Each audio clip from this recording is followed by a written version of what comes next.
Students next start करते हैं हम प्रोटीन्स। तो देखिए प्रोटीन्स को सबसे पहले तो ये इसकी हेडिंग आ गई। और प्रोटीन्स क्या कह रहा है? प्रोटीन्स ये कहता है ये पॉलीमर्स होते हैं अल्फ़ा अमीनो एसिड्स के। ये देखिए ये लिखा है proteins are polymers of alpha amino acids. Polymer word का मीनिंग आपको आता होगा। पॉलीमर मीन्स बहुत सारे मॉलिक्यूल्स को जोड़ना है। और किन को जोड़ना है? काफ़ी सारे अल्फ़ा अमीनो एसिड्स को। तो जब बहुत सारे अल्फ़ा अमीनो एसिड्स को अगर हम एक दूसरे से बॉन्ड बना के ज्वाइन कर देंगे तो जो सब्सटेंस हमारे पास बनेगा उसको हम कहते हैं प्रोटीन्स। अब देखिए आगे बात करते हैं। अब ऊपर हमने ये तो कह दिया कि प्रोटीन्स किसके पॉलीमर हैं? अल्फ़ा अमीनो एसिड्स के। तो अब पहले हमने ये वर्ड ही सीखना है, अल्फ़ा अमीनो एसिड जो वर्ड है। तो ये नेक्स्ट टॉपिक देखो, ये अमीनो एसिड्स हेडिंग आ गई। तो इसी टॉपिक को अब स्टडी करते हैं। ये देखिए तो amino acids contain amino, amino मतलब NH2 ग्रुप एंड कार्बोक्सिल यानी COOH फंक्शनल ग्रुप। तो एक बार एक वर्ड ये जो अमीनो और एसिड वर्ड है इसको समझ लो। एमिनो क्यों आया? क्योंकि इसमें NH2 ग्रुप होगा तो इसलिए एमिनो आ गया। और एसिड इसलिए आया क्योंकि COOH ग्रुप होगा। COH कार्बोक्सिलिक एसिड होते हैं तो इसीलिए एमिनो NH2 के लिए और एसिड COH ग्रुप के लिए आ गया। अच्छा, डिपेंडिंग अपॉन द, ये आगे जो लिखा है, depending upon the relative position of amino group with respect to the carboxyl group the amino acids can be classified as alpha beta gamma psi and so on. तो अब ये क्या कह रहा है? कहता एमिनो ग्रुप की पोजीशन देखनी है किसके रिस्पेक्ट में? COH की रिस्पेक्ट में। कैसे? ये देखिए मैं समझाता हूँ। जैसे हमारे पास ये एक स्ट्रक्चर बनाया हुआ है अल्फ़ा अमीनो एसिड का। तो देखो सबसे पहले तो कार्बोक्सिल ग्रुप लिख दिया यानी COOH। अब ये मेन ग्रुप ये होता है COH। तो इसके बाद जो नेक्स्ट कार्बन होता है उसको अल्फ़ा कहते हैं। और अगर अल्फ़ा पे NH2 लगा तो वो अल्फ़ा अमीनो एसिड हो गया। अच्छा, अगर ये अल्फ़ा है इसके नेक्स्ट जो होगा वो बीटा होगा, उसके नेक्स्ट अगर है कोई तो वो गामा होगा। इस तरह से होता है। तो COH के साथ जो फर्स्ट है वो अल्फ़ा, फिर उसके बाद बीटा, उसके बाद गामा। तो अगर अल्फ़ा पे NH2 लगा है तो अल्फ़ा अमीनो एसिड हो गया। यहाँ पे अगर NH2 लगा होता सेकंड कार्बन पे तो बीटा एमिनो एसिड हो जाता। लेकिन हमारे पास सिलेबस में या हमारे पास जो प्रोटीन्स होते हैं, प्रोटीन्स सिर्फ अल्फ़ा अमीनो एसिड से बने होते हैं, बीटा गामा वगैरह से नहीं बने होते हैं। तो यही चीज़ यहाँ पे बताई गई है। ये देखिए तो अल्फ़ा अमीनो एसिड्स जो हैं वो ये रहे। ये अल्फ़ा अमीनो एसिड का स्ट्रक्चर आ गया। सबसे पहले COH ग्रुप आ गया और COH के बाद जो फर्स्ट कार्बन है वो अल्फ़ा है। अल्फ़ा पे अमीनो मतलब NH2 ग्रुप लगा दो और ये हाइड्रोजन इसके साथ हमेशा फिक्स रहेगा। और इसके अलावा एक ये R जो है, R कोई भी ग्रुप हो सकता है इंक्लूडिंग हाइड्रोजन। ये हाइड्रोजन भी हो सकता है और उसके अलावा भी कोई हाइड्रोकार्बन पार्ट, बेंजीन रिंग, इस तरह से कुछ भी हो सकता है। अच्छा, नेक्स्ट बात करते हैं। इसके कुछ एग्जांपल्स बताए हैं यहाँ पे। देखो, glycine is so named since it has sweet taste. ये एक एग्जांपल है अल्फ़ा अमीनो एसिड का, ग्लाइसिन। कहता है इसका ये नाम इसलिए है क्योंकि ये स्वीट होती है टेस्ट में, मीठी होती है टेस्ट में। क्योंकि ग्लाइकोज वर्ड जो ग्रीक वर्ड है उसका मतलब होता है स्वीट, तो वहाँ से ये ले गया।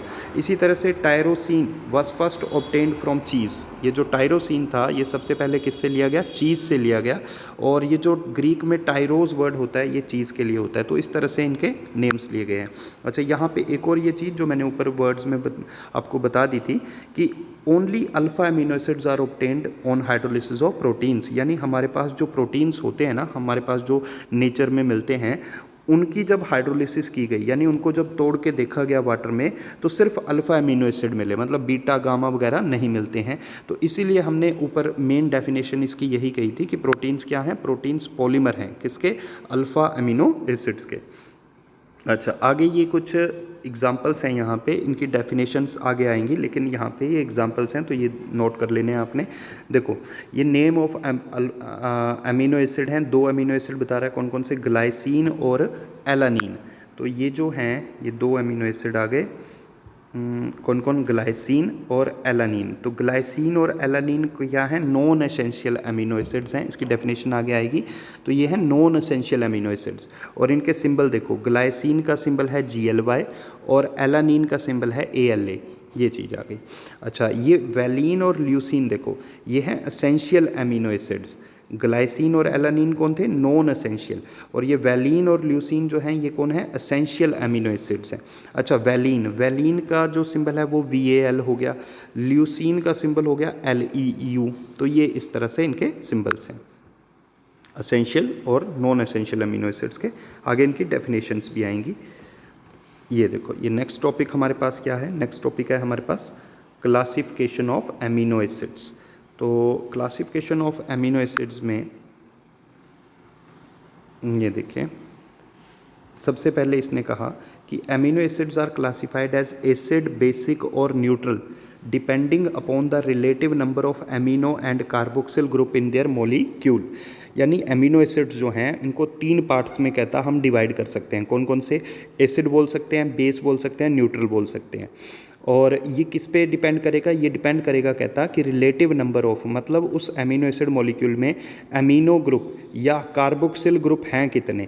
एमिनो मतलब NH2 और कार्बोक्सिल मतलब COH ग्रुप हैं कितने, उसके बेस पर। अच्छा, मैं आगे कुछ और बताऊं उससे पहले आपने ये ध्यान से सुन लेना कि जो NH2 ग्रुप है, तो NH2 पे N पे क्या होते हैं? Lone pair. ये कई बार आपको सिखा चुका हूँ बात। तो लोन पेयर हैं तो ये लोन पेयर डोनेट भी कर सकता है, और जो लोन पेयर डोनेट करता है वो होता है लुईस बेस। इसलिए NH2 ग्रुप जो है ये बेस का सिंबल हुआ, और COOH ग्रुप जो है ये किसका सिंबल है? एसिड का। ये आपको आता है, तो इसका ध्यान रखना।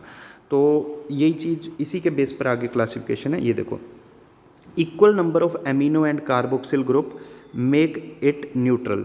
यानी वो एमिनो एसिड्स जिसमें COOH ग्रुप, कार्बोक्सिल का मतलब COH ग्रुप और एमिनो का मतलब NH2 ग्रुप, ये अगर बराबर हों तो उसको हमने कहना है न्यूट्रल है ये। आगे देखिए, more number of amino than carboxyl groups. यानी एमिनो ग्रुप जो हैं अगर वो ज़्यादा हों किसके कंपैरिजन में? कार्बोक्सिल ग्रुप के कंपैरिजन में। यानी COH के कंपैरिजन में एमिनो मतलब NH2 ग्रुप अगर ज़्यादा हों, तो NH2 मैंने अभी भी समझाया बेस होता है, तो इसीलिए उन एमिनो एसिड्स को हमने बेसिक कह देना है। और जस्ट इसी तरह से एंड मोर कार्बोक्सिल ग्रुप्स, यानी COOH ग्रुप अगर ज़्यादा हो गए तो वो एमिनो एसिड जो है वो एसिडिक माना जाएगा। तो ये इजी है, मैं एक बार बोल देता हूँ फिर से। देखो सिंपल है, अगर NH2 ग्रुप जो है वो बेस होता है और जो COOH ग्रुप होता है वो एसिड होता है, तो इसीलिए अगर NH2 और COH ये दोनों बराबर हो गए तो वो न्यूट्रल हो गया। पर अगर NH2 ग्रुप ज़्यादा हो गए COH के कंपैरिजन में तो वो बेसिक एमिनो एसिड हो जाएगा, और अगर COOH ग्रुप ज़्यादा हो गए NH2 के कंपैरिजन में तो वो एसिडिक एमिनो एसिड हो जाएगा। ये इस तरह से है। अच्छा, आगे नेक्स्ट एक और आ गया, the amino acids which can be synthesized in the body are known as non essential amino acids. ये बड़ा इंपॉर्टेंट है, ध्यान से सुनना। ये क्या कह रहा है? कहता वो एमिनो एसिड्स जो हमारी बॉडी अपने आप बना लेती है। तो अगर हमारी बॉडी ने अपने आप बना लिए, इसका मतलब उनके लिए कोई डाइट की ज़रूरत नहीं है, तो उनको तो हमने कहना है नॉन एसेंशियल एमिनो एसिड्स। क्या कहना है उनको? नॉन एसेंशियल, यानी उनकी ज़रूरत नहीं है। क्यों? हमारी बॉडी अपने आप बना रही है। तो ये आ गया, और इसके एग्जाम्पल बेटा पीछे थे तो वो याद रखने हैं। अच्छा, on the other hand, those which cannot be synthesized in the body and must be obtained through diet are known as essential amino acids। पर वो एमिनो एसिड्स जो हमारी बॉडी अपने आप नहीं बनाती है, वो हमें कहाँ से लेने पड़ते हैं? डाइट से लेने पड़ते हैं, तो उनको हम कहेंगे एसेंशियल एमिनो एसिड्स। तो ये चीज़ का ध्यान देना है। मैं एक बार रिपीट कर देता हूँ, क्या कहा मैंने? होता क्या है बेसिकली, हमारी बॉडी में जो अमीनो एसिड्स होते हैं वो 2 तरह के डिवाइड कर दिए, एक एसेंशियल एक नॉन एसेंशियल। जो हमारी बॉडी अपने आप बना ले उनको तो हमने कहना है नॉन एसेंशियल। क्यों? हमारी बॉडी ने अपने आप बना लिए, तो उनको हम क्या कहेंगे? Non essential. और जो हमारी बॉडी अपने आप नहीं बना पाएगी, उनको हमें डाइट से मिलेंगे, उनको हमने कहना है एसेंशियल एमिनो एसिड्स। और ये पीछे ना इनके एग्जाम्पल्स थे, ये वाले ग्लाइसिन, एलानिन, वैलिन, ल्यूसीन, ये ध्यान रखना है। GA जो ग्लाइसिन और एलानिन हैं ये नॉन एसेंशियल के एग्जाम्पल हैं, और वैलिन और ल्यूसीन जो हैं ये एसेंशियल के एग्जाम्पल हैं। तो ये ध्यान रखने हैं। अच्छा, नेक्स्ट देखिए, नेक्स्ट हमारे पास ये आ गया, एमिनो एसिड्स के बारे में ही इन्फॉर्मेशन है। तो एमिनो एसिड्स के बारे में क्या कह रहा है ये? देखिए, amino acids are usually colourless crystalline solids. Basically ये कलरलेस होते हैं और सॉलिड्स होते हैं। अच्छा, these are water soluble, water में डिजोल्व हो जाते हैं। हाई मेल्टिंग पॉइंट होता है इनका, और बिहेव लाइक सोल्ट। सोल्ट का मतलब होता है जैसे Na पॉजिटिव Cl नेगेटिव, यानी ये जो एमिनो एसिड्स हैं इनमें पॉजिटिव और नेगेटिव पार्ट बनेंगे। सोल्ट कहने का मतलब ये है। और देखो, अगर पॉजिटिव और नेगेटिव पार्ट बनेंगे तो एक एमिनो एसिड दूसरे एमिनो एसिड से स्ट्रांगली जुड़ेगा भी। कैसे जुड़ेगा? जैसे जो नेगेटिव पार्ट होगा एक अमीनो एसिड का वो दूसरे अमीनो एसिड के पॉजिटिव पार्ट की तरफ स्ट्रांगली अट्रैक्ट होगा, स्ट्रॉन्ग अट्रैक्ट होगा तो बेटा आपस में उनकी बॉन्डिंग मजबूत होंगी, पार्टिकल्स क्लोज आएंगे तो उनका मेल्टिंग पॉइंट काफ़ी हाई हो जाएगा। अच्छा, दिस बिहेवियर, अब ये जो इसने समझाया कि कहता है ये सॉल्ट्स हैं या फिर कहता है इनके मेल्टिंग पॉइंट हाई हैं या वाटर सोल्यूबल हैं, ऐसा क्यों है? तो कहता है this behaviour is due to the presence of both acidic यानी COH ग्रुप एंड बेसिक यानी amino group in the same molecule. तो ऐसा क्यों होता है? ऐसा इसलिए होता है कहता क्योंकि इनमें एसिडिक ग्रुप भी है और बेसिक ग्रुप भी है। एसिडिक मतलब COH और बेसिक मतलब NH2। अच्छा, इन एक्वस सॉल्यूशन, ये देखिए in aqueous solution the carboxyl group can lose a proton, यानी जो COH है एसिड है, एसिड का काम क्या होता है? H पॉजिटिव लूज करना। तो कहता वो H पॉजिटिव यानी प्रोटॉन लूज कर देगा।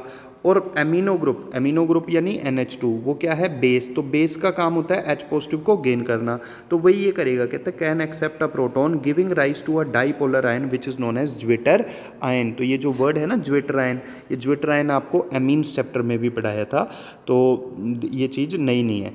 तो देखिए मैं इसको समझा भी देता हूँ। ये कह ये रहा है बेटा कि इसका वाटर सोल्यूबल हो गया, कहता मेल्टिंग पॉइंट हाई है और सोल्ट की तरह होता है।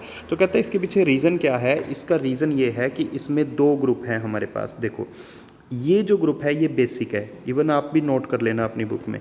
ये ग्रुप जो है NH2 ये बेसिक है, और ये जो है COH ग्रुप ये कैसा है? एसिडिक है।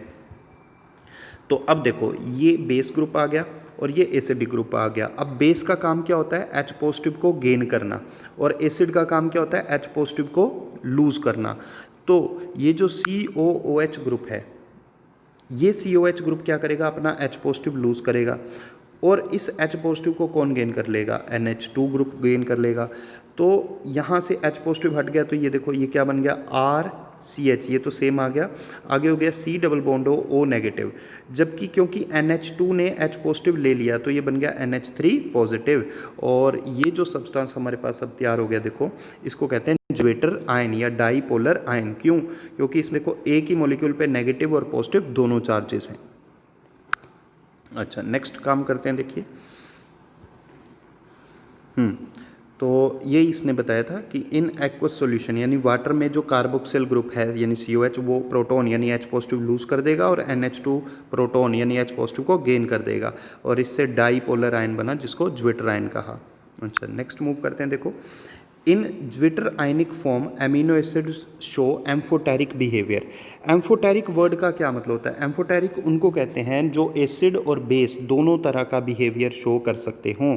तो ये तो बात ठीक ही है, क्योंकि ज्वेटर आयन जो है ये इसीलिए बना क्योंकि इसमें एसिडिक पार्ट भी है और बेसिक पार्ट भी है, तो इसीलिए ज्वेटर आयनिक फॉर्म जो है एमिनो एसिड्स की वो एम्फोटेरिक तो होंगी ही, because as they react with both acids and bases. अच्छा, आगे ये एक इंपॉर्टेंट एग्जांपल है। Except glycine all other naturally occurring alpha amino acids are optically active, यानी जितने भी अमीनो एसिड्स हैं सारे ऑप्टिकली एक्टिव होते हैं, सिर्फ एक को छोड़ दो। किसको? ग्लाइसिन को। ग्लाइसिन ऑप्टिकली एक्टिव नहीं है। अच्छा, एक बार मैं रिपीट करवा देता हूँ, ऑप्टिकल एक्टिव या इनएक्टिव का पता कैसे लगाना है। अगर जो कार्बन एटम है, कार्बन की जो 4 बॉन्ड्स में जो 4 ग्रुप्स बने होंगे इधर ऐसे, ये चारों ग्रुप्स अगर डिफरेंट हों तो ये ऑप्टिकली एक्टिव होगा। पर अगर ये चारों ग्रुप्स में से 2 भी चीज़ें सेम हो जाएं, जैसे ये और ये सेम हो गया, तो ये ऑप्टिकली इनएक्टिव हो जाएगा। तो ऑप्टिकल एक्टिव होने के लिए सिंपल मैं जो बता रहा हूँ उसको ध्यान से सुन लो कि कार्बन की चारों बॉन्ड्स में जो चारों ग्रुप लगे हों वो चारों अलग अलग होने चाहिए, तो वो ऑप्टिकली एक्टिव होगा। तो वही ये कह रहा है। ये क्या कह रहा है? देखो कि except glycine all other are naturally occurring alpha amino acids are optically active, यानी जितने भी अमीनो एसिड्स होते हैं वो सारे ही ऑप्टिकली एक्टिव होते हैं, सिर्फ किसको छोड़ के? ग्लाइसिन को छोड़ के। अच्छा, आगे देखिए, आगे इसने कहा दीज एग्जिस्ट, ये जो है amino acids, these exist both in D and L forms. ये D और कैपिटल L जो होती हैं ये कन्फिग्रेशन होती हैं। कन्फिग्रेशन वर्ड मैंने कार्बोहाइड्रेट में भी सिखाया था, मतलब स्पेस में ग्रुप की क्या पोजीशंस हैं उसके बारे में कहता है ये। तो ज़्यादातर जो हैं most naturally occurring amino acids have L configuration. तो ये एक इंपॉर्टेंट बात है, कहता है हो तो डी और एल दोनों सकते हैं, पर ज़्यादातर जो नेचर में अल्फ़ा अमीनो एसिड्स मिलते हैं वो एल वाले होते हैं। और एल अमीनो एसिड्स और डी का फ़र्क क्या होगा, तो कहता है एल वालों में जो NH2 ग्रुप होता है ना वो लेफ्ट हैंड साइड पे लिखा जाएगा, और जो डी वाले होंगे उनमें NH2 ग्रुप जो है वो राइट हैंड साइड पे लिखा जाएगा। तो ये सिंपल इस तरह से होता है। अच्छा, नेक्स्ट हमारे पास आ गया स्ट्रक्चर ऑफ प्रोटीन्स। अब स्ट्रक्चर ऑफ प्रोटीन्स में देखिए, सबसे पहले तो proteins are polymers of alpha amino acids. ये हमने ऊपर भी कहा था कि प्रोटीन्स कैसे बनेंगे, जब दो अल्फा अमीनो एसिड्स को एक दूसरे से जोड़ेंगे और फिर वो दो और आगे जुड़ेंगे। इस तरह से जब बहुत सारे अल्फा अमीनो एसिड्स जुड़ जाएंगे तो प्रोटीन्स बन जाएंगे। तो कहता है ये जब दो अल्फा अमीनो एसिड्स जुड़ते हैं and they are connected to each other by peptide bond और पेप्टाइड लिंकेज। ये बहुत इंपॉर्टेंट वर्ड है बेटा, पेप्टाइड बॉन्ड या पेप्टाइड लिंकेज। तो मेन क्या कहा इसने, कहता प्रोटीन पॉलीमर हैं किसके, अल्फा अमीनो एसिड्स के। और ये एंड दे आर किसके लिए कह रहा है बेटा, दे आर कह रहा है अल्फा अमीनो एसिड्स के लिए, कि ये अल्फा अमीनो एसिड्स जो होते हैं कनेक्टेड टू ईच अदर, यानी एक दूसरे से किस चीज़ से जुड़े हैं, ये जुड़े होते हैं पेप्टाइड बॉन्ड या पेप्टाइड लिंकेज से। अच्छा, अब ये पेप्टाइड बॉन्ड क्या चीज़ है, तो कहते हैं chemically peptide linkage is an amide. अब अमाइड कौन होता था ये मैं याद दिलाता हूँ, अमाइड इस ग्रुप को कहते थे, C डबल बॉन्ड O और N के आगे H2 भी हो सकता है और H भी हो सकता है, फिर H होगा तो आगे भी बॉन्ड होगी। तो ये जो ग्रुप होता है C double bond O N जिसमें दिखे, ये अमाइड ग्रुप होता है। तो वही इसने कहा कि बेसिकली कहता है, ये आपने बोल तो दिया कि अल्फ़ा अमीनो एसिड्स जो जुड़ेंगे आपस में, तो जिस बॉन्ड से वो जुड़ेंगे उस बॉन्ड को हम कहते हैं पेप्टाइड बॉन्ड या पेप्टाइड लिंकेज। लेकिन ये है क्या चीज़, तो ये कह रहा है chemically peptide linkage is an amide formed between COOH group and NH2 group. यानी ये वो अमाइड होगा जो कब बनेगा, जो बनेगा जब COH ग्रुप एक अमीनो एसिड्स का दूसरे अमीनो एसिड के NH2 ग्रुप से बॉन्ड बनाएगा। तो देखो आगे क्या कह रहा है, the reaction between two molecules of similar और different amino acids proceeds through the combination of amino group at one molecule with the carboxyl group of the other. ये जो वर्ड्स हैं इनका मतलब क्या है कि रिएक्शन जो है वो दो सेम अमीनो एसिड्स पे भी की भी करवा सकते हो और दो अलग अलग अमीनो एसिड्स की भी करवा सकते हो। और जब आप दो अमीनो एसिड्स की रिएक्शन करवाओगे, चाहे सेम ले लो चाहे अलग अलग ले लो, तो एक अमीनो एसिड का NH2 ग्रुप और दूसरे अमीनो एसिड का COOH ग्रुप जो है वो रिएक्ट करेगा। और जब भी NH2 रिएक्ट करेगा, ये ऑर्गेनिक से सिखा रहा हूँ कि बेटा एक बात बोल रहा हूँ, जब तक N के साथ H है उस H को हटाते रहो। तो बेसिकली होगा क्या कि जो NH2 ग्रुप होगा उससे तो जाएगा H, और जो COOH ग्रुप होगा उससे जाएगा OH। तो NH2 से गया, ध्यान से सुनो, H, और COOH से गया OH, तो H और OH मिलकर क्या बनेगा, वाटर। तो बेसिकली जब दो अमीनो एसिड्स आपस में जुड़ेंगे तो वाटर निकल जाएगा, और हमारे पास वाटर जब निकल जाएगा तो वो जो अमाइड बनेगा उसी को हम पेप्टाइड बॉन्ड या पेप्टाइड लिंकेज कहते हैं। तो देखिए इसके एग्जांपल से भी समझ लीजिए। ये देखो, ये कहा this result in the, this मतलब जब एक अमीनो एसिड दूसरे अमीनो एसिड से जुड़ेगा, results in the elimination of a water molecule, water बाहर जाएगा, and formation of a peptide bond CONH। ये इंपॉर्टेंट पॉइंट है बेटा कि पेप्टाइड बॉन्ड का सिंबल हो गया ये CONH। CO मतलब C डबल बॉन्ड O है। और the product of the reaction is called a dipeptide. क्यों डाई क्यों आया बेटा, डाई इसलिए आएगा क्योंकि दो अमीनो एसिड जुड़े, अगर दो जुड़ेंगे तो डाई पेप्टाइड बोलेंगे, तीन अमीनो एसिड जोड़ दोगे तो ट्राई पेप्टाइड बोलेंगे। इस तरह से होता है आगे। For example, when carboxyl group of glycine combines with the amino group of alanine we get a dipeptide glycyl alanine। देखो नाम कैसे बना, कौन कौन मिलाए, ग्लाइसिन मिलाया और एलानिन मिलाया, तो दो मिलाए तो डाई पेप्टाइड बना, और उसका नाम क्या बन गया, ग्लाइसिन से ग्लाइसिल ले लिया, एलानिन से एलानिन, सारा का सारा लिख दिया। तो ये इस तरह से करना है। और ये कैसे बनाया है वो भी देख लेते हैं। ये देखो, ये ग्लाइसिन ले लिया, देखो NH2 CH2 COOH, और ये एलानिन ले लिया NH2 CH CH3 COH। ये एग्जाम्पल याद करना है आपने। तो NH2 से कौन जाएगा, H जाएगा, और COH से कौन जाएगा, OH जाएगा। तो यहाँ से गया बेटा H और यहाँ से गया OH, यानी कौन निकल गया, वाटर निकल गया, और जो बचा वो लिख दो। ये देखो ये NH2 ये सेम आ गया, ये CH2 ये सेम आ गया, यहाँ क्या बचा, C डबल बॉन्ड हो, तो ये देखो C डबल बॉन्ड हो आ गया। और क्योंकि इससे तो H चला गया था, तो इससे H चला गया तो बचा क्या, NH, ये NH आ गया, आगे सारा का सारा ये सेम है, देखो CH सेम आ गया, CH3 सेम आ गया, COH भी सेम आ गया। तो क्योंकि यहाँ पे कितने अमीनो एसिड्स जोड़े आपने, दो, एक ग्लाइसिन एक एलानिन, तो दो जोड़े, इसीलिए इसका नाम हो गया डाईपेप्टाइड। ये जो बना ये क्या है, डाईपेप्टाइड। और सबसे इंपॉर्टेंट, ये जो बॉन्ड बनी ये C double bond O NH, इसको अमाइड लिंकेज कहते हैं। ये लिख भी लेना चाहिए यहाँ पे, क्या कहना है, अमाइड लिंकेज, AMIDE, जो ऊपर भी बताया था, ये लिखा है यहाँ पे, इज़ एन अमाइड फॉर्म्ड, ये जो लिखा है। तो अमाइड लिंकेज बनी, और इसी को पेप्टाइड लिंकेज या पेप्टाइड बॉन्ड भी कह देते हैं। अच्छा, आगे देखिए, आगे इसमें क्या बताया हमें,